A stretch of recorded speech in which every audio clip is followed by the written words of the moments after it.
Welcome to Clown World with me, Leo Kearse, and Nick Dixon from Headliners and from his own podcast and Substack, which I recommend you subscribe to.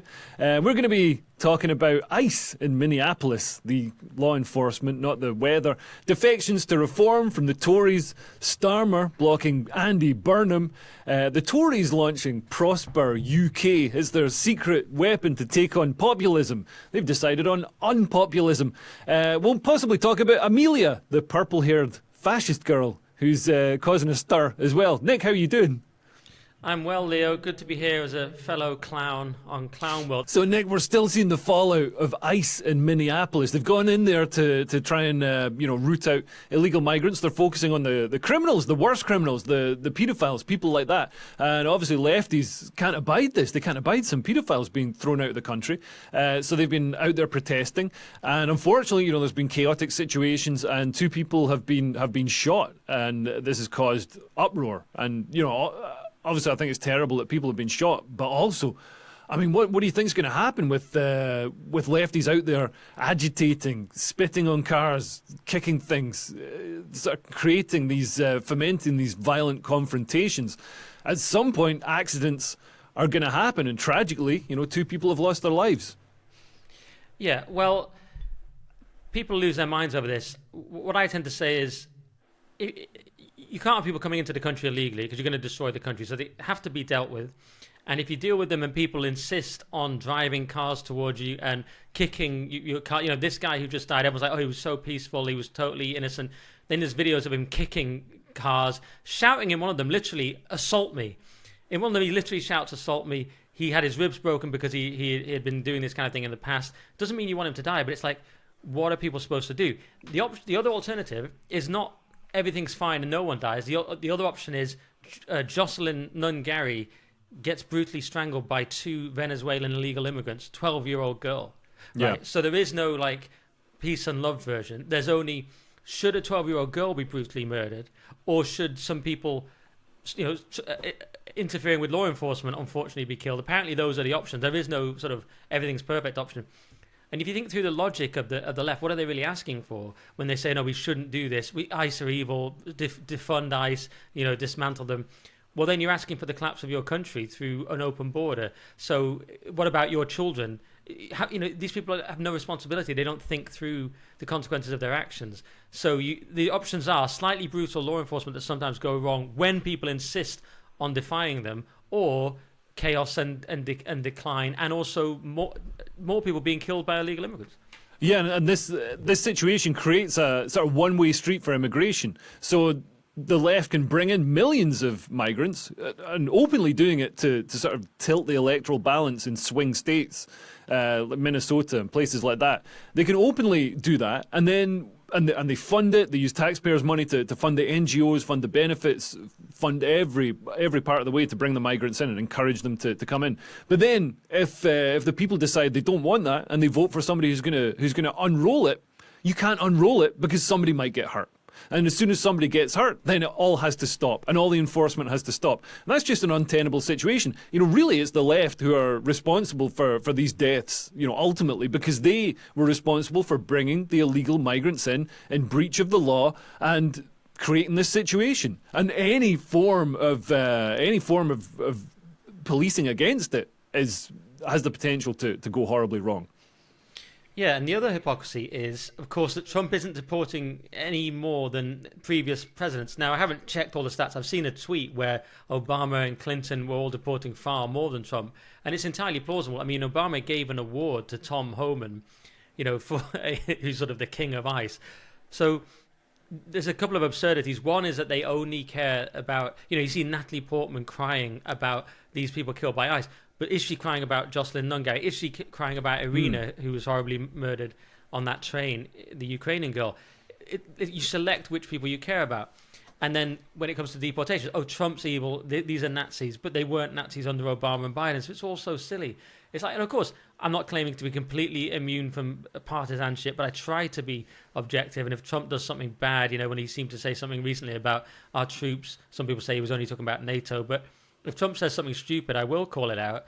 But when you're so partisan, you're just like, oh, it's so terrible, these people have died. Don't care about these other people. Yeah. And also it's so terrible that Trump's deporting everyone. Don't care that Obama was. It's like, well, your worldview is nonsense. Yeah, absolutely. And when people do care about, Irina Zarutska, she was the Ukrainian refugee who was stabbed to death by a black guy on a train. When people do care about it, like Elon Musk and some other people funded a mural for her to remember her, they're condemned as weaponizing her memory for, to push a far-right agenda. And it's like, so how come nobody's criticising the left for weaponising the deaths of Rennie Good to push a far-left agenda of cancelling all ICE operations and having open borders? Like these accusations only ever go in one direction. Yeah, and they're face-tuning this guy, Pretty, that died. They're face-tuning him on MSNBC. They're making him look better so he appeals to more people. And, think about George Floyd. You couldn't get much more weaponized than the death of George Floyd. We had entire cities had to burn over it.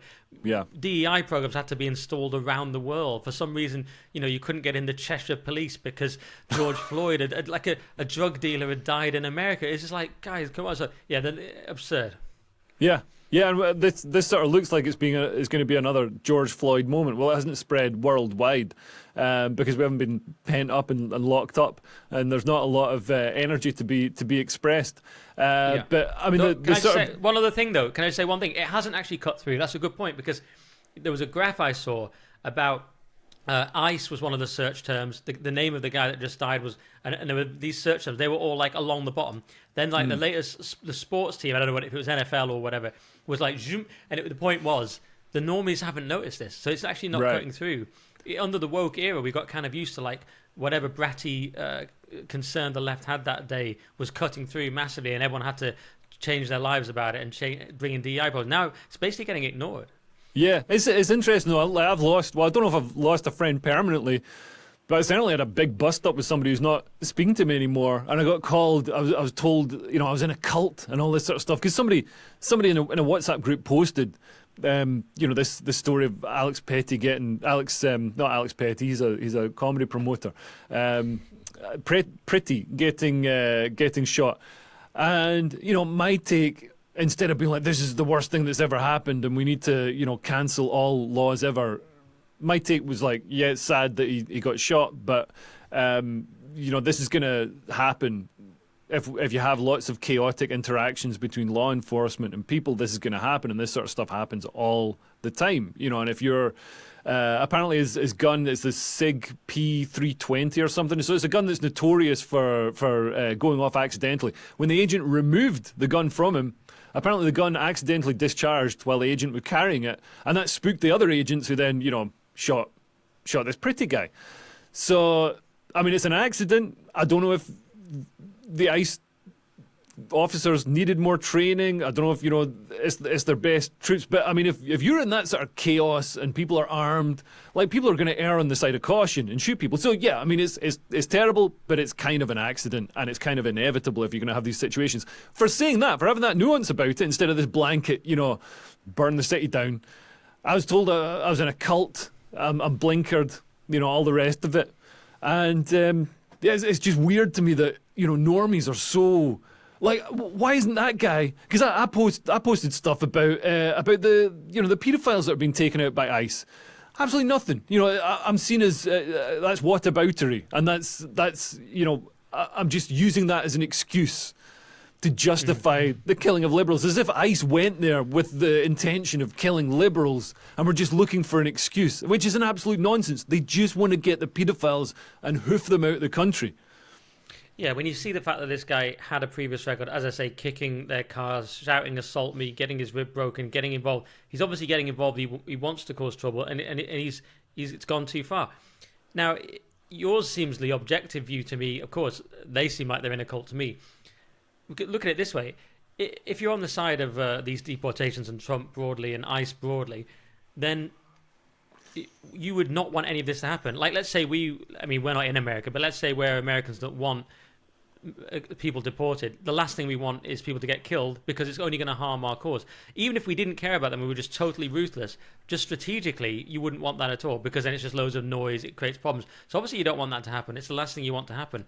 But like I say, it looks like it's unavoidable and there is no option of just no death at all. It's it's a 12-year-old girl strangled by Venezuelans. It's your country falling apart, and who knows the collateral damage of that. Or it's this. So those are the only options, And there's been so much sort of subtle just engineering of all the optics around it in mainstream media. So a lot of mainstream journalists, including Kay Burley from Sky News, shared the AI picture of the shooting where one of the police officers, there's some subtle telltale signs, like one of the police officers doesn't have a head. And, which might explain why somebody got shot, because it's hard to see what you're shooting when you don't have any head or eyes to see it with. And like you said, that's the real worry. There's these decapitated ICE officers that just keep going. These are the super weapons that Trump's been developing. He talks about the discombobulator, but he's also got headless ICE officers who just they can keep going. They grow back a head eventually, so they can keep going. Like the T-1000. And like the picture of Pretty, the guy who was shot, the picture that was shared on Sirius, I think CNN shared it, MSNBC, like legit mainstream news channels shared it, and it had been tweaked in AI to, number one, make him look more Chad-like, make him look more attractive and more European, to be honest, which is kind of racist, I'd have thought, and it also had like very recognizable AI artifacts, like the writing on his T-shirt was that sort of AI gobbledygook that only AI can create. And for them to do that, so that, obviously to get the liberal women on board, to make him into a Luigi Mangioloni, that guy who shot the health exec, but because he's like a good-looking guy with cheekbones, all the women are like, oh my God, get in my fanny. You know what I mean? So I know. Trying to do the same thing with this guy. I know, it's very strange, isn't it? They made him, we could all use it. I'm very pale. They gave him a nice tan. He had a better jaw. it's great. I wouldn't like to die for it, but yeah. It's absurd, isn't it? Why would they do that? And the fact that mainstream media is sharing this stuff and the headless thing, it's like, have some discernment. They just want that to be the narrative so desperately that they're just... But it really does discredit them when they share that stuff, so it's fine by me. And they did the opposite thing to Joe Rogan when he took ivermectin to stop COVID. They made him look really sort of ill and pallid. Like, if you compare the sort of before and after pictures of Joe Rogan, he looks like in good health.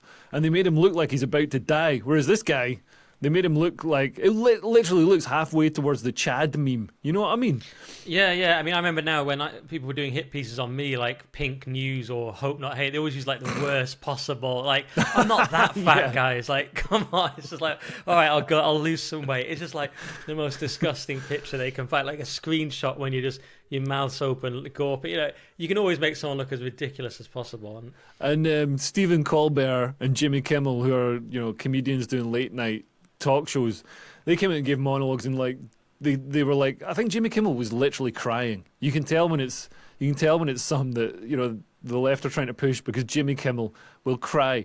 And like people have said, like you've said, where are those tears over little girls who got strangled by illegal migrants? Where are the tears over the victims of grooming gangs? It's weird with grooming gangs. It's almost like the left want it to happen, because then they've got something to tolerate. Because being tolerant is like the number one most noble thing you can do. So the worse the thing that you're tolerating is, the more noble you are. So it gives them something to tolerate. Yeah, it's a very strange pathological extreme out-group preference that parts of the left have. They want what do they want ultimately? They seem to want the West to collapse and their country to collapse, because every time their ideas have been tried, this is where it goes towards Venezuela and so on. And if they want, and then some people might say, oh no, Marxism hasn't been tried, or they didn't apply the theory. But I don't even see in this case what the theory even is. It's like, we want an open border. How can that ever work? How can that ever lead to anything but the collapse of your country? Do you know what I think it is? I think it's a kind of... They kind of know on some... Maybe whether they know or not, I couldn't speculate. But they exist like children. Basically, they can do what they want. They can make a fuss, because ultimately they can't actually survive without the parents, right? They need their food and clothes. They can whine, but really it's all a bit of a performance. Because ultimately, it kind of reminds me of A Few Good Men, when, Jack Nicholson's like, I don't have the time or the patience for someone who like rises and falls with the security I provide and then complains about the manner in which I provide it. I'd rather you just said thank you. It's like, you only can exist because of people like ICE. You can only exist because of the military, because of the discombobulator, because people are making tough decisions at the top, and and doing the. So you can only exist because of that. Because if we actually take your ideas to their logical conclusion, actually listen to you, we'd have an open border and total chaos. Yeah. So they're just sort of children to be ignored who are sort of whining. And the mad thing is, there are economists, and this has been reported in The Economist, advocating for completely open borders and allowing anybody to move anywhere because it would double global GDP. And yeah, it might double global GDP, but what good is that number on a graph going to do when you're just living in a slum and you're condemned to this? And obviously, as soon as you get huge populations moving to other populations, you have the breakdown of social cohesion, and then you have the balkanization and the conflict like in Lebanon, which is inevitable, and we can already see it starting to happen in Britain with large Muslim communities electing their own candidates, some of whom call for jihad. But yeah, this. Go on. I was going to say, it's amazing The Economist has gone that far left, because you used to read that, and now it's I don't know if you still do, but it's so far gone mad. But there's signs that it's going the other way, because Larry Fink did that speech, didn't he, at Davos, and he's there saying, actually, the countries that have done xenophobic immigration policies, these are his exact words, will actually fare better when AI comes, because they'll have more incentive to fill jobs with AI and robotics, and they'll have fewer problems doing it. So actually, he's now admitting, okay, mass migration was a big mistake. Actually, what we want now is lower populations of competent people combined with AI. Yeah, AI and also robotics. So AI can do a lot of the knowledge work, and robotics can do the actual grunt work. We've got robots that can now do things like fold towels, and then you don't need people coming over the southern border anymore. If you've got people, if you've got Deliveroo robots, the incentive to bring people from the Horn of Africa to come here is completely gone. So I think that's pushing a lot of the attitudes with the elites. Like, they can see that they can make more money with robots and with AI. And actually, the elites now are starting to feel the impact. We're seeing migrant hotels, migrant camps being placed in nice places like Crowborough. So now the elites are starting to prick up their ears. This isn't just something that happens to, poor towns, city centres. This is something that can happen to them. And their children are going to be, walking the streets with these undocumented men from violent medieval misogynist cultures.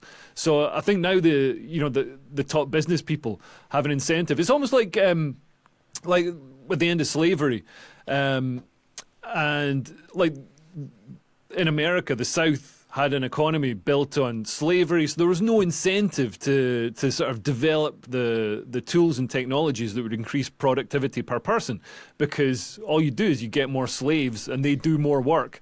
But then that was a really bad thing about slavery, wasn't it? It ruined the South's chances of efficiency.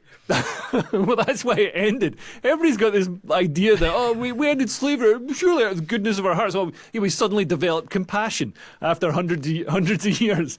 And it wasn't. It was a purely, there might have been some of that, but it was mostly an economic thing. So the South the economy was lagging behind the North. The North, because it didn't rely on slavery, didn't have, it had to develop new technologies and also new things to do in the economy.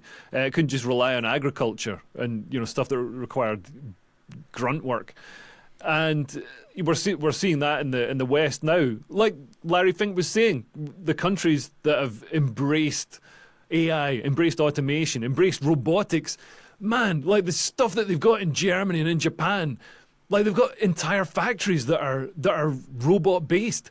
Elon Musk's Optimus robot is going to be available to buy for your home next year. I think robotics, for a while now, is going to remain something that's just for factories, because the trouble with having a robot in your home is it can turn and squish you, or rip your foot off by accident, or stand on your toe. Whereas in a factory, it's doing these repetitive motions, and it's easier to map its area and stay safe.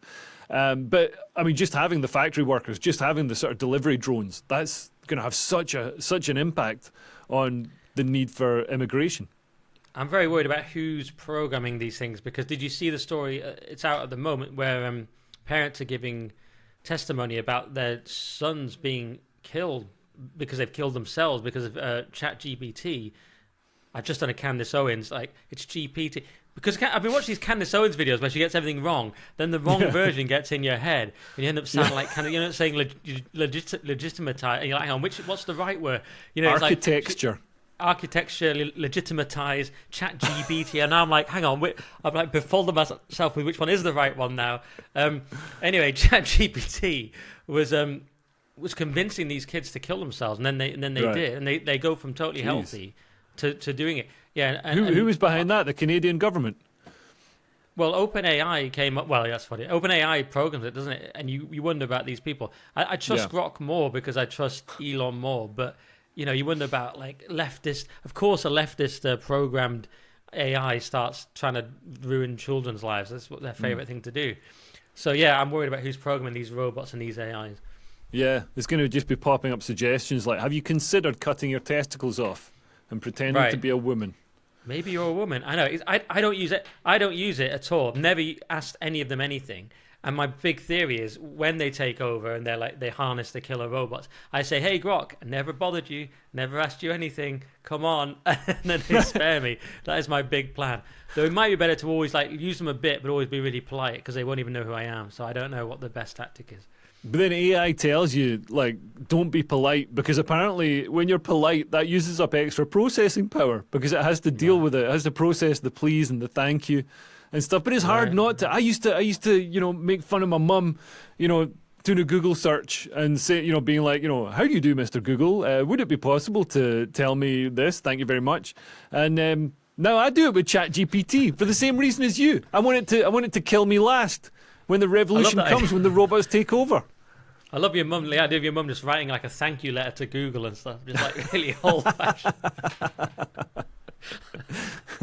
And now she's more tech savvy than me. She was like, what was she asking me about the other day? She's gone to, fun enough talking about Zimbabwe, she's gone to Zimbabwe for a holiday. She's not, you know, bringing back Rhodesia. She's 81. But she was asking me about, you know, what VPN she should use and something else. And I had no idea. I was like, my mum's the same, extremely good with tech, whereas my dad has just learned to text.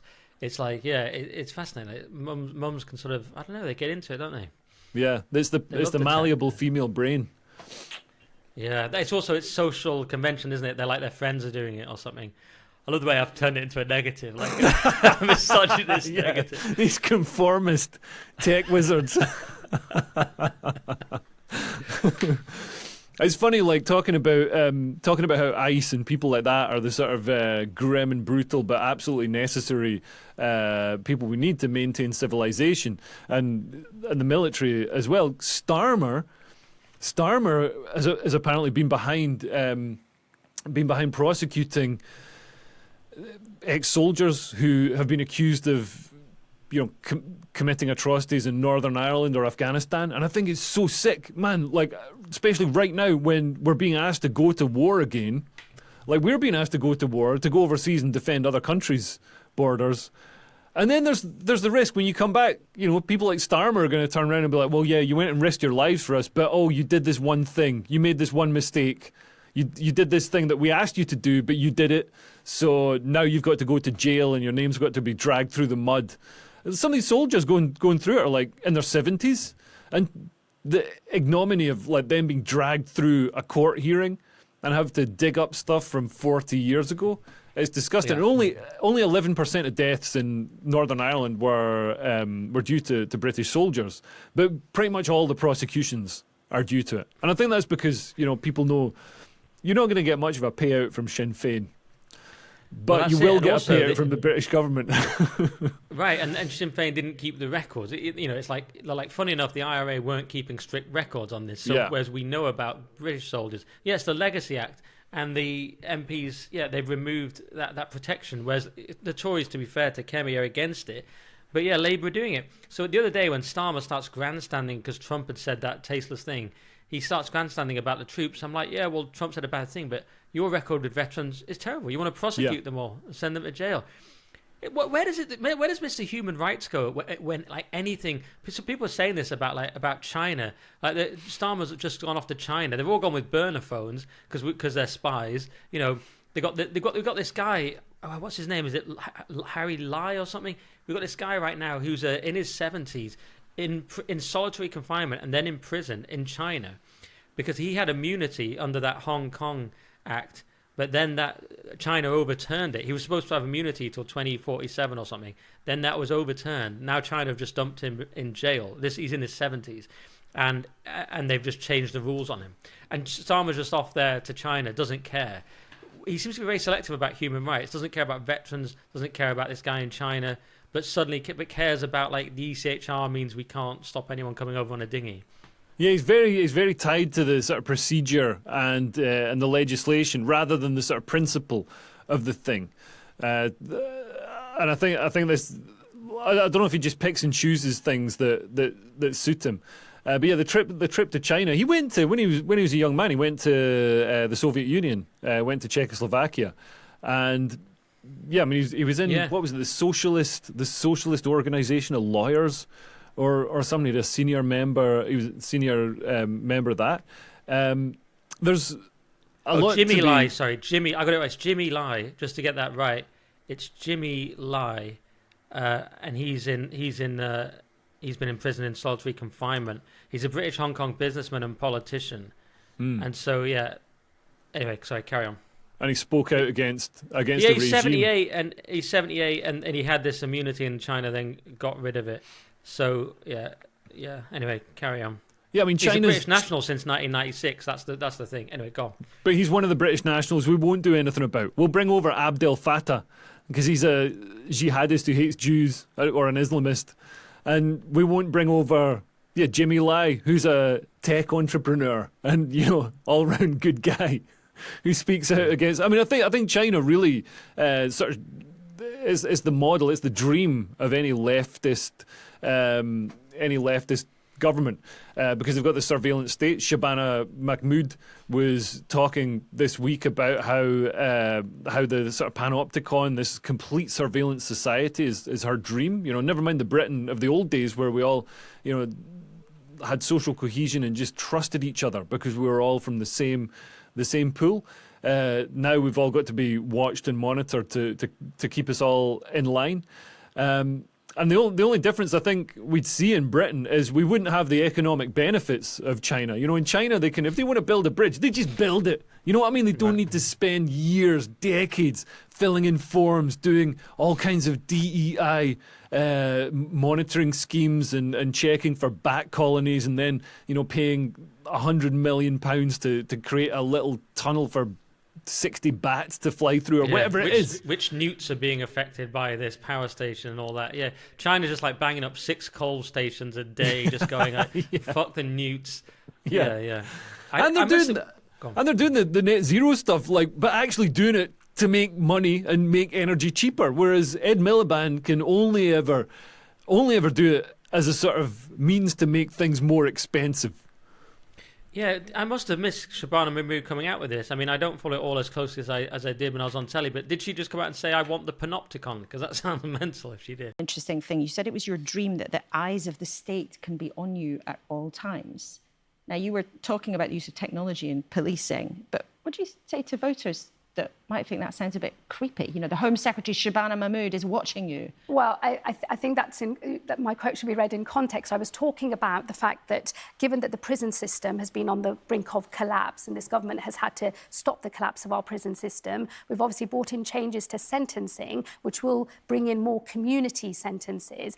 And I think that technology has the potential, the next generation of tagging and other developments, to make sure that actually if somebody is serving a sentence outside of prison, the eyes of the state can still be on that person just as they are on that person when they are in prison. So I think that the quality of punishment, which is necessary when people break our laws, they should rightly be punished. I think it can be just as strong if delivered in the community with technology being used as it is in prison. So I was making a bigger case about how technology, I think, does have the power to unlock effective punishment, whether that's in a prison or outside of a prison. So you weren't trying to freak people out. But in addition, I do think that AI and other technology like live facial recognition can transform the way that policing operates. And it might be her idea of an ideal society as the Home Secretary who's the ultimate monitor. But it's not my idea. My idea of the ideal society is I'm the ultimate monitor and I get to spy on all the politicians and see what they're doing in the bathroom. So, I think we've all got to respect that, we all need privacy from each other. And also, that used to not be a problem. Like, we used to have a safe, stable, prosperous country because we're a homogenous country. Like Scots were the most were the ethnic outliers. We were the people nobody could understand. We were the people with the weird smelling food. That's how things used to be. The good old days. Well, as Roger Scruton says, it's so much easier to destroy than create. We created this high trust society over generations. Now it's just pissed away. I mean, that recent video infuriated me. There's that kid, some immigrant kid who's going, "Oh, look at these idiots queuing," and all the Brits are queuing for the trains. He's going, "Oh, like they're mugs." It's like, yeah, because your way, dickhead, leads to absolute collapse and nothing works and no one trusts anyone. It's a fucking hellhole. We spent generations building this. Our so-called leaders pissed it away with immigration. All our social conventions gone. The other day, I'm behind a guy on the train. He's having the loudest possible FaceTime call, louder than I would do in my house. All right, I would be embarrassed in my house to have it that loud on my own in a flat with modern soundproofing. He's so loud on the train, and it's just what is wrong with you? Because they don't have these. People say, I've often wondered this, but apparently other people they can't conceptualize it. I even heard someone say he told off someone for doing this, for playing I can't remember who this was, they were playing their music, whatever, really loud.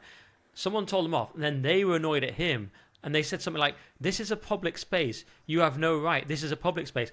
And you go, "No, that's the point. It's a public space." But in their mind, if you're like in India or something, you're like, "No, this is a public space. I can do what I want." Apparently, that's what he was. I can't remember who this was. They said to him, "This is a public space. I can do what I want." I was like, "No, it's the exact opposite. This is a public space. You can't just do it. You can't get your knob out. You can't play your music. There's loads of things you can't do." But they just don't have any of these conventions. And that's a cultural difference when we talk about the benefits of multiculturalism. I guess that's one of them. And also, that's something that doesn't show up on a GDP chart. You know what I mean? You might look at GDP. Now that we've allowed 180 million people to move here from the Horn of Africa, and they're all getting benefits, that means our GDP goes up because that's economic activity. That's money changing hands. So technically, GDP is going up, even though it's not really going up. But you're not seeing the things, the sort of indefinable, unmeasurable things that happen to a culture. I mean, speaking to one of these guys, I was going in from Richmond into Vauxhall on the train, and one of these guys wanted to borrow my phone, and he's from the Horn of Africa. I don't know exactly where, but you can sort of tell the look. And he was absolutely steaming. He was reeking of booze, and he's like, "Can I use your phone? I don't have credit on my phone. I need to message my friend." I was like, I'll type the message in for you. I'm not handing my phone over. You know what I mean? But it was like what? You're obviously you're stinking of booze at 11 a.m. on a Tuesday. You're not here for, I'm not seeing the high value. Even a Scottish person is frowning on that. Leave it till 12, mate. Come on. That's how bad things have got. You know what I mean? The Scots are like, enough's enough. I'm going to cut down. I'm going to reevaluate my life. I'm going to start eating healthy. I feel like, it's like me criticising a fight at a wedding, But yeah, talking of Starmer, he faced it's kind of his first serious challenge to his leadership. So Andy Burnham, who's the mayor of Manchester, made a play. He can't stand against Starmer as a potential leader of the Labour Party as mayor of Manchester. So he there's a by-election coming up. He was going to get himself put in there so he can stand as an MP. And what's it called? Gorton and Denton. Gorton and Denton. And Starmer used procedure and legislation to block it. So for all that Starmer claims to be pro-democracy, he just used, the procedure, his allies in the NEC, the Executive Council or whatever, to block this. And he said, it's going to cost too much money to have an election in Manchester. It's all the excuses and all the techniques that people like Putin would use to stop somebody standing.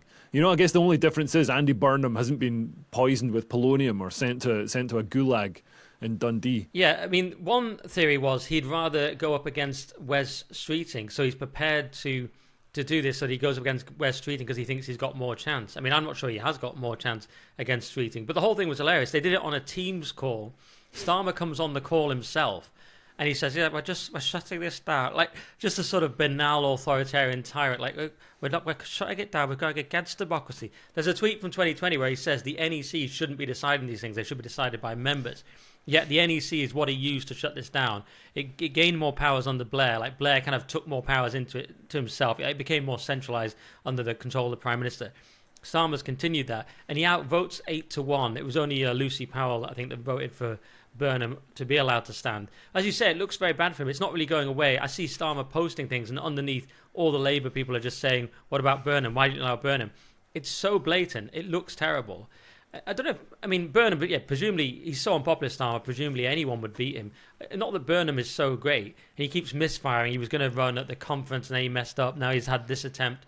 But yeah, it's such a sort of naked display of sort of rigging the system that it just looks bad for him. But the theory is he'd rather go up against Streeting. I mean, I think he could potentially lose to either of them, really.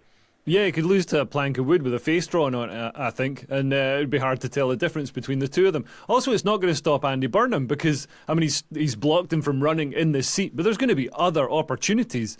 Like, he can't get through the front door, but he can run round the back and get through the patio doors. There's going to be some way for Andy Burnham to challenge Starmer for the leadership. And if not Andy Burnham, then possibly, Angela Rayner or Wes Streeting. Wes Streeting would actually be, I think, probably more of a credible candidate than Andy Burnham, because Andy Burnham's, very lefty. I know he's got that. Everybody says he's got that personal touch, and he's a man of the people and all that sort of stuff. I think that works when you're a mayor because you're really a mascot and you don't really have that much power. But to be Prime Minister, people are looking for different qualities. They're looking for somebody who's going to be, a bit smarter with the economy, with running the public sector. And Wes Streeting, he's done a not terrible job with the NHS. Like, waiting lists are coming down. A lot of that is due to people either dying, leaving the country, or just paying for their own treatment. It's almost like the way China moved from a state-controlled economy to the free market. Eventually, if you want to get it done, you've just got to go to the free market. So people might, Wes Streeting might be a more attractive candidate. Well, he's thought to be more sort of Blair, right? He's terrible on the trans thing. He seems to want to bring back puberty blockers for kids, which no one wants, which is kind of insane and disgusting. But yeah, he might be slightly better on some other things. I don't know. I think they're all pretty terrible. I mean, Ed Miliband would be the absolute worst. He's weirdly popular in the party, but this would be a disaster. Shabana Mahmood would be the most to the right, but she also is a hardcore Muslim and with some quite questionable past in terms of some of the protests she was at and things like that. So I can't think of anyone I like. Apparently, Rayner would come back to stop Streeting. She has promised. The thing is about all these so-called soft left candidates, they're called that, even though to me they're a pretty hard left. You got Rayner and Burnham, Miliband. They all just want to piss away money that we don't have. Whereas Streeting and Mahmood would be slightly less inclined to waste all this money that we don't have. But it's a pretty thin bench, isn't it? It's pretty poor stuff. Someone was saying in the Telegraph, a former Starmer advisor anonymously had told the Telegraph, well, Blair would have never have been so involved with this. He would never have come on a Teams call himself and shut it down. But I suppose it shows, one, Starmer's lack of skill, but also the weaker position he's in now. He doesn't have the power of a Blair. He has to come on the Teams call himself and say, right, we're voting against this, and everyone has to vote with me. Put your hands up. It's it is kind of pathetically sort of low-level, grubby. Blair wouldn't be doing that stuff. But they're all bad. I mean, come on. Yeah, well, he's not even 2 years in to the term. And, you can't imagine Blair having to do this after, less than 2 years in office. Like, Blair looked unassailable. Everybody thought it was going to be Blair for 20 years. It was ridiculous. Then, of course, some things happened. But yeah, Starmer looks weak. And, of course, if one leader falls and they replace him with another leader, then the whole sort of the whole party, the whole apparatus of government starts losing even more legitimacy, as we saw with the Tories, because people are like, well, I didn't vote for this person as Prime Minister. And then you have this sort of rapid turnover of, you have Truss, then Sunak and whatever. And I can see that happening with Labour, and then it'll escalate the end of Labour. I genuinely think they'd be better off just sticking with Starmer, but I'm kind of glad that they're not thinking smart like that.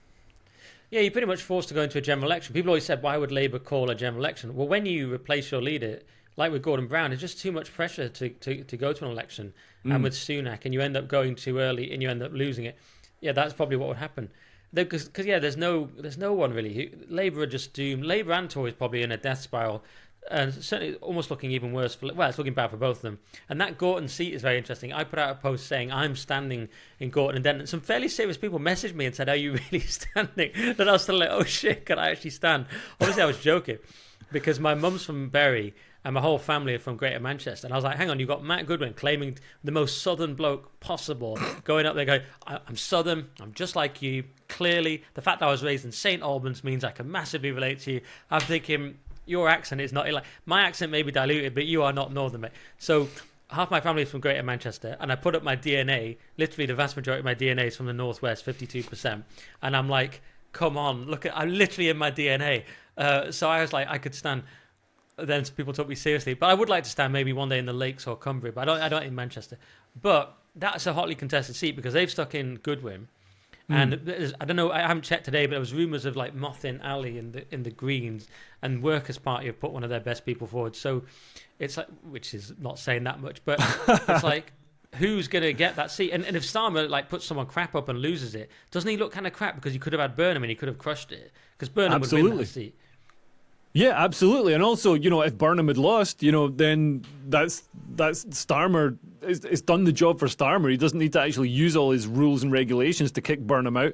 It's sort of neutered Burnham as a political threat, and Burnham's lost his mayorship and he doesn't have a seat. I think the Greens will be something to watch. They've got a lot of momentum around them. 190,000 members across the country that are motivated. They think it's a good idea to have some sort of really crap, bad tooth communism, and because their alliance with Islam, they're going to get that block as well, unless there's an independent candidate, a former Al Qaeda member, like we got in Birmingham, like a literal convicted terrorist who plotted to blow up the British consulate in Yemen and a Anglican church, and he's now running for election in Birmingham. If the Greens manage to harness that Islamist leftist alliance, that could maybe swing it. And what a sort of shake-up that would be for the books, with like Reform not getting it, because I think the Reform are so out in front at the moment. Anything other than an outright victory is a catastrophic loss for them. Yeah, and I'm not totally sure that's the best seat for Goodwin. I understand why you'd want to launch Matt Goodwin because he's got a big national platform, a very smart guy, but is that the best seat for him? Like you say, if Mothin Ali, or whatever he's called, I don't know how to pronounce it, gets it, that Workers' Party guy could dilute their vote. But if they sort of get together and say, all right, we'll go with this Greens guy, and they speak to each other, yeah, he could win. It doesn't look great for Reform, as you say. One thing about the Greens, by the way, while we're here, they never talk about climate anymore. But no one talks about climate. All the Greens talk about is Islam and we hate the rich. We hate white people and rich people. And Jews. But no one's. Well, isn't their leader Jewish now? So that's but you can still. There's a lot of self-hating Jews. Okay. Well, you never hear about the climate, and around 2020, everyone's like, "Oh, it's going to be climate lockdowns." And I was thinking it because they were obsessed with it. All we ever heard about was climate. They just completely dropped it from the news. I never hear about the climate anymore. Is the climate gone? Do we have a climate still? Like, it's just not on the. You don't hear about Ukraine anywhere near as much, and you don't hear about climate. What's happening there? Yeah, absolutely. And the trouble with Ukraine getting pushed to the back of the agenda is like Ukraine's still probably more desperate for Western help than it was, and it's kind of been hung out to dry. If Western countries just turned around, when Putin first invaded, if they turned around and said, like, listen, we're just going to abandon you in a couple of years, so you're as well just letting Putin take over now instead of fighting, then I think it might be we could have saved a lot of lives. I don't think Putin will take over Ukraine. There's a lot of wrangling at the moment. So the peace deal that's being hammered out. Sorry to go off on a tangent about this, but the peace deal that's been hammered your favourite topic. Is giving Putin the whole of the Donbass, and that's kind of silly because like at current rates it would take until about another 50 years for Putin to capture the Donbass, and it's got all the Ukrainian. It's the most heavily fortified part of the front line. So all those fortifications would be lost. Ukraine would either have to build new ones. Those ones could be used by the Russians. So yeah, I mean that doesn't sound like an acceptable thing. And I think, man, maybe something big is going to happen in Ukraine and Russia this year, because Russia is really sort of at the end of its tether. It's run out of tanks. They're making new tanks, but they're only making new tanks. They're taking the T-62s out of storage. Before this, they were taking T-80s and more modern tanks out of storage. Now they're down to essentially World War II stock. It's mental. The economy's running very hot. The economy could fall over, especially with Ukraine hitting the oil and gas industry. I mean, that's been more effective than sanctions, really. And for all that people say that Trump is kind or Putin's got his ear, maybe there's a little bit of truth in that. But also, Trump is quite rigidly enforcing sanctions and ensuring that India doesn't buy so much Russian oil and stuff that Europe wasn't enforcing. I also hope it's going to mean that Europe gets tooled up and we see a return to the glory years, and this sick former civilization that's just focused on turning kids genderqueer and inviting as many jihadis into its lands as possible is going to rediscover its balls. Well, we're certainly moving back into that world, whether we like it or not, and it is quite worrying in terms of war, but it's better in terms of hopefully not having this weird sort of some people call it the gay, don't they? But the sort of the empire we have at the moment, the weird, whatever you call it, gay race communism, basically across the whole world, this globalized thing. We're moving back into the time of nations defending themselves. I mean, Trump's behaving very differently. Putin's obviously sort of kicked it all off. Everyone's going to have to behave very differently. Europe might have to. I don't know if we move closer to Europe and to try and become a force, or we sort of stay out of it. Who was it saying the other day we could just stay out of it entirely and we could just not join in with this kind of global, we could just not join any of the powers. I heard a theory on this. Oh, someone from the SDP was saying it to me. Quite an interesting idea that we could just, this is very half-baked, I don't fully understand it, but it was like we don't have to get involved. Like we're going to have China, Russia and the US. It was like we don't have to get involved in any of them. I was like, that's interesting. We just be not part of any of it. I'll take that. I mean, I guess we're sort of insulated a little bit because we're an island nation. But man, if Hitler hadn't gone east, I think Hitler could have taken over Britain. I don't think being an island completely protects you, as we can see every day with the boats arriving. There's ways in. I feel like the current Labour government want to just side with China with this absurd super spy embassy in London. Yeah, they wouldn't, and like you say, they like it anyway. Trudeau praised China's basic dictatorship, as he called it. So this type of person has no qualms with China. I would rather align with the US than China. But anyway, I don't know. Military stuff's beyond my pay grade. The Tories have launched this Prosper UK. It's a panel of MPs. I think they haven't defected to Reform yet. So it's like Gavin Barwell, Ruth Davison, people like that. And they're mainly sort of, I mean, they paint themselves as pro-business, but they mainly seem to be the anti-Brexit bunch and the most sort of wettest, the most Labour of the Tories. Like one of the, Anna Soubry, is it? Is Anna Soubry on it? Anyway, one of the people on Prospect UK banned Lauren Southern from the UK. And Lauren Southern is a perfectly nice, reasonable, conservative speaker from America. Not even a, particularly. She's not like a Alex Jones or a Nick Fuentes.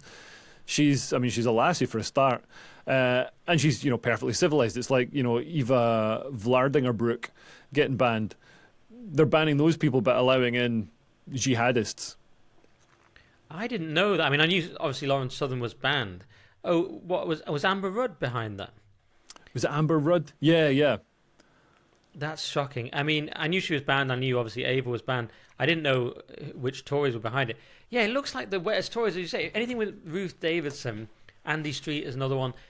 It looks incredibly wet. So Kemi has this strange problem where she positions herself as not a wet. She says, we are on the right. She said in her speech, it's not about the centre ground, it's about the common ground, it's about common sense. But she's like this sort of, I like Roger Scruton, I'm an engineer, and we're on the right. But then the kind of people left in her party are batshit crazy leftists, basically. Yeah. You know, people talk about them as Lib Dems, but they're more like the current Lib Dems who are leftists. The old Lib Dems is more like Reform UK, you know, from the 90s Lib Dems, sort of free market social liberals. Whereas the people left in the Tories, to me, they're just leftists as far as I can see. You know, and so it's very strange that Kemi, who's not really like that, has to preside over these people. But she'll probably go along with them because they're sort of sensible, and she's like, I'm the sensible one, no drama. But then look at the people she's left with. They're not the best people. The people that are leaving are the people you really want in the party. But she can't align with them now, so Suella and Jenvik have all gone. So it's a strange position for her. I just was looking at her speech before I came on.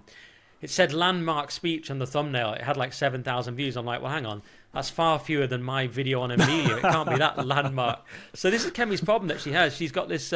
she says, what'd she say? I'm not a used car... We don't need a used car salesman. We need an engineer. So she's talking about Farage versus herself. And it's quite a clever line. She had some decent lines. She's doing an okay job. But again, it looked like when she launched this thing, it just looked like a think tank to me. It's some dull thing, Prosper UK. No one cares about it. No one's noticing. So you sort of need both, don't you? You need your mad genius Dominic Cummings, but you also imagine if Cummings and Boris Johnson had worked, and it did work for a short time. Yeah. But you need your performer out front. Farage is basically between Kemi and Farage, they could form like an okay party. You'd have Farage out front doing all the press conferences. Look at our press conference. We've got Robert Jenvik. Oh, he's not turned up, and it's all like hilarious. And it's like letting off fireworks every day for the media. Then you've got Kemi in the background going, I'm very serious. I'm an engineer. Like, she should be in the background, have someone like that up front. You kind of need both. I feel like Reform's got the style, not the substance. Kemi's trying to have the substance, has no style, and no one knows what they're doing. Yeah, I mean, and I think there is a sort of opportunity. I can sort of see the logic of setting up this Prosper UK thing, so it's a pro-business, pro-economy thing, which, you know, I think a lot of people have suspicions that Reform aren't going to be as sharp on the economy as the Tories might be, you know, obviously ignoring, you know, the last 15 years of Tory rule. But there is an opportunity there, whereas Reform are appealing to voters that are, I mean, a lot of them are in poor areas, so get government assistance. The message going out isn't this sort of Javier Milei style, you know, Thatcher style. We need to get everybody working. There's 6 million people of working age in the UK that could work. Well, I don't know if all of them can work, but they're on some kind of like incapacity benefit. You can get benefits for everything. I could probably be on incapacity benefit right now for, like, you know, mild eczema and ADHD or something. You know what I mean? Get an Arts Council grant as well. There's I've people... definitely got autism and OCD, so that could Yeah, we all do. I think it's the human condition, you know. And certainly, if you're a British man, it's like, what are the symptoms? Oh, you can't make eye contact. You feel awkward in social situations. You know, this is just what everybody goes through in Britain. This is just we're not Brazilians. We're not all happy and outgoing and touching each other all the time. I don't like to touch a door handle with my bare hands, so I need a BMW. Or an Audi would be nice. Yeah, to drive me to the new door handle shop.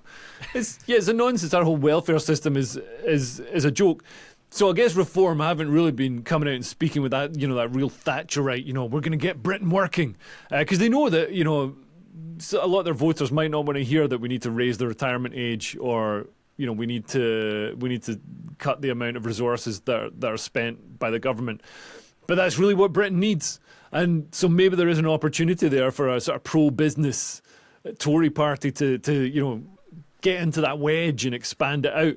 But I just don't see Kemi as being like, number one, Kemi. Like, for all, you know, she's very smart and stuff like that. All the stories around her are how she turns up late and she isn't that diligent. She's not Thatcher. You know, Thatcher slept 4 hours a night, you know, absolutely dedicated to these, you know, these free market ideals, revolutionised Britain, you know, for the better. You know, for all that people say, oh, but the coal miners. Who wants to be a coal miner? Do you want to be a coal miner? We're from places that we would have been coal miners in a different era. And I am so glad I'm just shouting bollocks at a laptop instead of digging out coal from under the ground, like dying in a gas leak, or, you know, all the rocks falling on my head. My family were in the cotton mills in Lancashire, and and if you were in the cotton mills going back, you had a lower life expectancy than a slave in America. But yeah, wow, I understand what you mean. Although I'm still not. I'm torn on the whole Thatcher thing. It's a big topic, but I'm torn on that because it did decimate communities. I have read John Gray, False Dawn, and I do understand the argument for all that. But Thatcher also was an inherent patriot, and as you say, just highly competent in general. It wasn't all about the Hayek stuff. She took that on. She took on the libertarian Milton Friedman economics, but I don't think that necessarily defined her.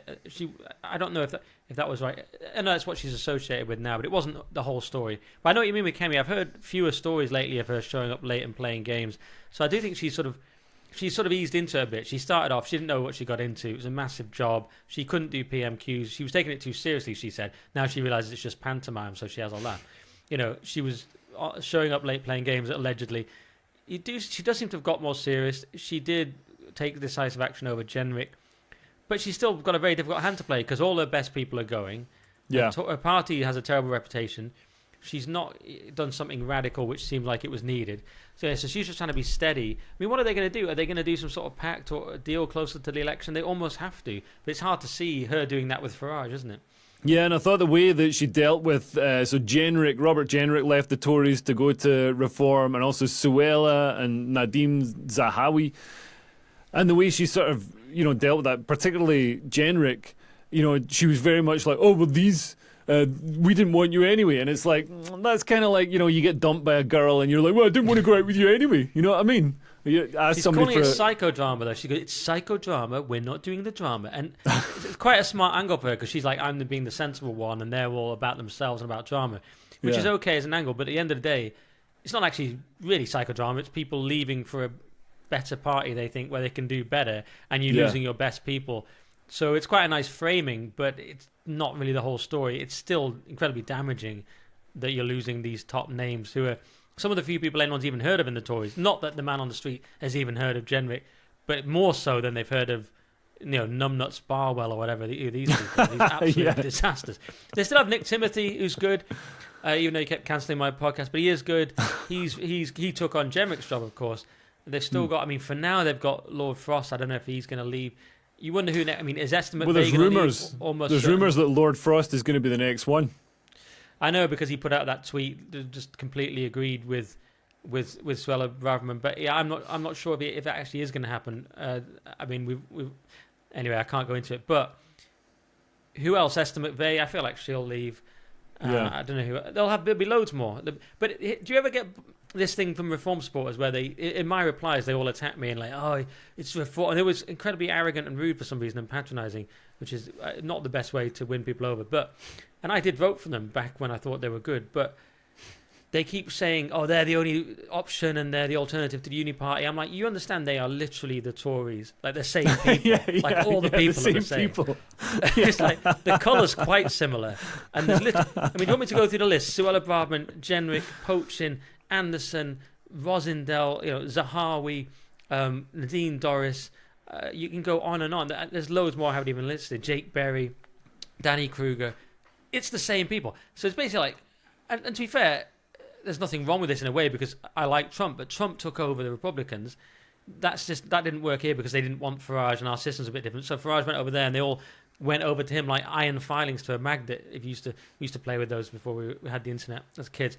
So like, he's rebuilding, he's kind of rebuilding the Tory party separately with him. But that's what it is, right? It's a split in the Tory party. It's a Tory party takeover. Yeah, and it's going to do what the Tory party promised they'd do but didn't do, either because they're hamstrung by the deep state or just didn't really want to do it. And also, like a Reform victory at the next election, kind of looks very likely. But I'm wondering if Reform is going to... I think people will be disappointed. Just the sheer nature of politics, people are disappointed. Whoever gets in is a disappointment. Look at Labour. Labour got in and the left aren't happy with Labour. So I think who comes next in the next electoral cycle, that'll be interesting because the whole Overton window will have been shifted over. I think the situation on the ground will be deteriorating with regards to social cohesion and warfare or conflict between communities. So the next electoral cycle could be the one that delivers the real disruptive right-wing party. Yeah, there's a few things. Yeah, Reform will be completely a disappointment. It won't be a disappointment to me because I already know it's going to be bad. But it'll be a disappointment to all those cultists. Absolutely, they'll be very disappointed. I know it won't be. I know it won't be good for me because they've never even claimed it will be. Farage has constantly signalled against basically all my friends, like Rupert Lowe, the people I like. I'll go, oh wow, someone's saying the things I would say in Parliament. Oh, he's out. Oh, okay. So I took it as like very personal, and then everyone I know, they attack the right constantly. They're not on the right. When people say, "Oh, you've got to vote reform," I feel like it's like, why is this Lib Dem shouting at me? It's like they're a liberal party. They're a liberal party. They are socially liberal. They're economically liberal, and they talk about power stations. So sometimes they're economically nationalist on some things, but they're basically. I don't hear their policies about abortion. They've just started a Christian thing because Tim Montgomery is a Christian. I don't hear much about that. I hear occasional bits fluff about the family, but I don't see them as conservative. I don't see them as that at all. I see them as liberal, full-on liberals. They're not far left like the Tories, but they're liberals. So why am I having to vote for them? They don't like me and all my friends. Also, as you say, the next one is interesting. When reform fails, then it gets interesting. Because the other thing they're not doing, they're not building a team in the way that Dominic Cummings has talked about. So not doing any of the things they need to do. One doesn't feel they can take on the civil service. I mean, Danny Kruger's talked about stripping them down massively. But that's an incredibly hard job to take on this radicalized blob that is completely against you. I don't know how you tackle it. But you need maniacs like Cummings in there. But I think you're right. Because the other thing people constantly say to me is, this is the last chance. This is it. And I'm like, what's that, Smith? Is it there's a lot of ruin in a nation? Is that Adam Smith? Like, there's a lot more decline. Yeah. But conversely, we could also rescue things if we wanted to at any point, because you would have to deport people. So it's not easy, but it is still doable. So when Powell said nothing's impossible. I don't believe this thing. It's your last chance. Your last chance, you must vote reform. Why is it the last chance? Why must we vote reform? I don't believe either. Yeah, and also we're seeing the importance of government and the importance of politics actually dwindling, and the legitimacy and the impact on the ground dwindling. We're seeing local communities taking law into their own hands, like in Crowborough, where they've got this migrant camp. The local residents have set up citizen patrols, and we've seen this, around the country. We've seen it in Ballymena. We've seen people take the law into their own hands because engaging with the proper processes, engaging with politicians or police, doesn't get anything done. So this is a dangerous point when people are becoming their own police force. That's the government, the legitimacy of the state, and the actual impact of the state is slipping away. And then, I mean, you got to remember, like, Britain is the only country in Europe, I think, that has had mass anti-immigration riots. So the sort of public sentiment, the public will, is there. We had riots across the country, protests across the country in the wake of the Southport attacks. So all we need is like another incident like that, and all bets are off. I'm glad I moved out to the country. I've seen things in Germany and France and Australia. I think countries are having them, but I know what you mean. Maybe not to the same extent we had after Southport, or quite the same fervour, maybe. I mean, that's a very plausible scenario that you're laying out, which I've thought about, which is just the central government becomes less effective, where we have these this is quite a bleak outlook, because it's like nothing works. You have these pockets where things are actually done locally, as you say, but the central government just, in theory, survives. Because the thing people always say to you in the replies is, oh, we're going to be Islamic, that's it. In 10 years, we'll be Islamic. It's like, probably won't be Islamic. We'll probably have like an ineffective central government that claims to be sort of neutral or liberal, but it doesn't really do anything. And we have Islamic pockets and native pockets. And that's plausible, isn't it? Yeah. Yeah, and it's interesting, like, this week I was driving, drove to this town in Buckinghamshire, and like there's British flags, and I instantly felt secure, and like this was a part of Britain that's welcoming to me, and I can walk around in, and whereas if I drive to certain places in London or Slough or whatever, you notice the difference, and notice the difference in atmosphere. I think we're gonna see those boundaries become more rigid and more enforced. We might even see roadblocks. I mean, this is what happened in the Balkans, in Rwanda, in Lebanon. These are the steps on the way that wonderful multicultural utopia. Well, yeah, oh, and you can't even complain about it. Just in the last 5 minutes, we should talk about Amelia, because you wrote a fantastic article for the Daily Skeptic, I think it was, which I read yesterday, about Amelia. This is a character from a computer game called Pathways that was developed by the government in coordination with Prevent, our anti-terror, anti-radicalization agency. That was obviously, it's not dealing with, they never deal with Islamic radicalization. Those guys can just do whatever they want. It was dealing with I guess, nativist English, pro-British radicalization. I had this character in it called Amelia, who encourages you to go to protests, which is bad, that's radical. Encourages you to look at immigration statistics, that's dangerous and radical. Encourages you to enjoy your own heritage, eat sausages or whatever. That's very dangerous and radical. And of course, people have made fun of it because this is Britain and we make fun of everything, especially when it's really stupid. And the memes have been fantastic.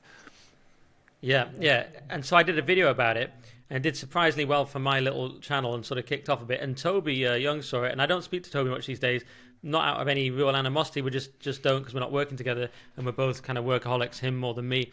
But he did message me and say, oh, yeah, can you write, your bit was really funny. Can you write an article? So I wrote it up as an article. And yes, it is absolutely hilarious because Prevent, obviously their job is to, presumably they do some of this because things aren't constantly blowing up. So they've got tens of thousands of Islamic terrorists to monitor. But instead of doing that, they're like, yeah, let's make this Pathways game. And one of my favorite parts is, well, firstly, the guy is called they. You play as Charlie, but he's called non-binary they throughout. So he's like non-binary. And it's the whole game has like massive mistakes and just stupid kind of poor syntax and things like that. There's one bit where they say, it says, the teacher let Charlie know that the school has a zero tolerance on hate speech. A zero tolerance policy, you mean? Like, they sound like idiots, the people in the game. It's written by halfwits. And then my favourite bit is that one message you get is, they, which means Charlie, also started receiving extra support at college to ensure they had someone to talk to openly about ideological thought. I love the idea that a bloke walking around, a normal person, a normal young person in England or Britain going, see, we seem to have imported the third world. Is there anyone, like, that's ideological, right? But making a game, Prevent funding a game that tells you that your thoughts are wrong is not ideological. It's so hilarious. Like, ideological thoughts are the problem. It's like, oh yeah, there's nothing ideological about brainwashing children and young people that they can't notice what's happening to their country. And in the picture, he goes to of course, a nice, diverse, friendly-looking counsellor because he's had an ideological thought. It's so hilarious. All the white characters are evil. Amelia just constantly angry. She's like, They're Amelia, of course, not the rescued Amelia and the reframed Amelia, but their Amelia in the game is just angry. She tries to get Charlie to go to a protest about the erosion of British values, which is like something everyone I know is concerned about, and basically everyone in the country, a majority in the country will be concerned about that, but that's like seen as basically being a terrorist. It's so comic. It's backfired so badly. The memes are hilarious. I've been accused of slop. Elon's been liking them, and so they've been getting like massive boosts on X. But like, they are good. I know AI is sort of slop, but some of the memes are so good. Some of the videos are so funny. And like you say, it's a very English sort of British response to it. But what's so funny is the guy that is behind this is a guy called Matteo Bergamini, CEO of Shout Out UK, who are they're a political and media literacy training company who have no media literacy because they didn't figure out how bad this was going to go. And then this went totally so blindsided them. Blindsided them. And at the end, they conclude, this experience has shown us why this work is so immensely important. It's completely failed at every level. It's like, but doesn't that just show why we need it? Like, you know what I mean? The more you rebel against it, they go, we've got too many rebels, build a bigger gulag, make more games. That's all they take for it. Yeah, it's hilarious. And I mean, the great thing is that, the Guardian are railing against it, saying, this is it's just a niche online silos. And it's like, the Guardian is the niche online silo. Like, this is across the internet, the based memes of Amelia are getting way more traction, way more views than the original game, which is really, really reassuring from my point of view. Maybe not from Keir Starmer's point of view. Yeah, I love it because it's so. I mean, as I said in my piece in my video, don't you realise you're the baddies? Like, oh no, they've subverted. This game was supposed to ideologically train them to have non-ideological thoughts, and it's like they've subverted. And they keep saying subverted. It's like, do you think you might be the baddies, guys? Like, how often is like the humorous, organic grassroots movement? How often is that the evil one in like films and stuff? Yeah. Isn't it generally the people making a weird game with like hyper sort of sanitized language, calling people they? Like one of the teachers warns him about hate speech. They have, like I just said, we have a zero tolerance on hate speech. Just stuff like this throughout, and you're like, you guys are so obviously evil. Just stop it. And it's so depressing. It's also the shittest ideology ever. Like, if you're going to be ruled by like a sort of like an authoritarian ideology, at least have like good uniforms or something. It's the crappiest ideology. You know what I mean? It's like, what do you believe in? Like, oh, just like calling people they and like having shit computer games. It's like it's a shit ideology. Like, even communism had some like, oh, good essays or something. Some good point marks, doesn't work in reality, but love the idea. It's like, what ideas has this ideology even got? It's so crap. Yeah, and completely agree with you. And on that note, we better call it a day. But Nick, do you want to direct people to your YouTube channel or your Substack where they can watch that video? Absolutely, yeah. Go to my YouTube, and it's just Nick Dixon, so I'm sure you'll find it. My Substack for more is nickdixon.net if you want to chuck in a $5 and help me keep going. Although if you're already paying for Leo, I don't expect it. So go to the YouTube, and there's loads of stuff on there. And I'm at NJ Dixon on X. Yeah, Leo is a much more deserving cause. We better all remember that. Well, yeah, great speaking to you, man. And I'll see you in the one WhatsApp group that I haven't been thrown out of. Don't tell Keir. He wants to infiltrate the WhatsApp groups next. There'll be a prevent computer game about WhatsApp groups next. I'll be the model. They'll feed all my messages into the AI. I mean, Nick with blue hair. Anyway, thanks for listening. If you want to see more stuff like this and stand-up sets, then like and subscribe. And if you want to see me perform stand-up live, I'm doing a UK tour in April and May. If you want to see if I'm performing near you, there's a link to tickets below. And if you want to support me making these videos, you can join a growing community of legends on my Patreon and get exclusive content, stand-up sets, live streams, all kinds of nonsense from as little as £3 a month. Okay, thanks for listening. I've been Leo Kears. Bye. Bye-bye.